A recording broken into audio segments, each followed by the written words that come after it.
The women's water polo club team under fire at the University of Michigan.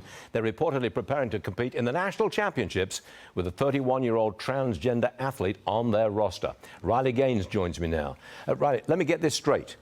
A 31-year-old biological man is going to play against women in water polo. What do you think to that? Gosh, I have so many questions, Stuart. One, this is a 31-year-old. I don't care if it's a female. 31 years old is ridiculous. And this is a male playing against the women. I think this headline right here is a telltale sign of where we are as a nation, especially where it stands, where academia stands today. But what do you do about it? This person competes. I presume this person is pretty good. Get on the team. This person may help that team win. What do you do about that? I mean, does the opposing team walk off and say, we're not competing like this, we're not going to do this? In which case, nobody plays, nobody swims, nobody wins. Right. Well, this is called cheating, is what it's called. What do we call Lance Armstrong when he took performance-enhancing drugs? We called that cheating. This is no different. This is a male who has performance enhancement, that being testosterone, and he's competing with the women. That's cheating. So I think what the solution is, we've seen it be successful where girls walk off, where girls say, hey, we're not competing against this. We don't want to compete for second place. But ultimately what the solution should be is implementing Title IX in its original intent. Men compete with men, girls compete with girls. It really is that simple. But they want to make changes to Title IX, don't they? They want to take away that simplicity. Men compete with men and women compete with women. They're trying to take that away, right?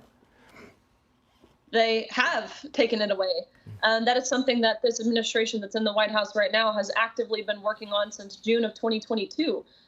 Their new rewrite in the past few weeks, it abolishes Title IX. Title IX in its original implementation was only 37 words. One word being activity, which gave Title IX what it was most notable for, and that was equal opportunity in sports. But now this administration has changed this 37-word policy and created a 1,577-page proposal with a lot of fluff to it, but ultimately equating sex with gender identity, meaning there are no more sex-based protections on any educational program that receives federal funding. I just want to get back real fast to the girl shot putters walked off when they were competing against a biological male who was putting the shot in a women's sport.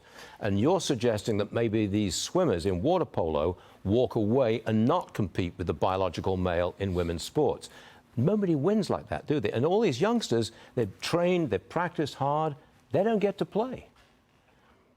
No, but it's a sacrifice someone has to be willing to make. No, these girls might not get to play, but they might be helping girls in the future. That's why I'm so proud of these girls in West Virginia. Sure. 5 brave 13-year-old girls. I mean, they're 13, 14 years old, but they had to be the adults in the room. The adults who were supposed to be protecting them, ensuring their opportunities and safety and privacy in areas of undressing, failed on every single account. So they took matters into their own hands. This is about fighting for the greater good here. Fairness.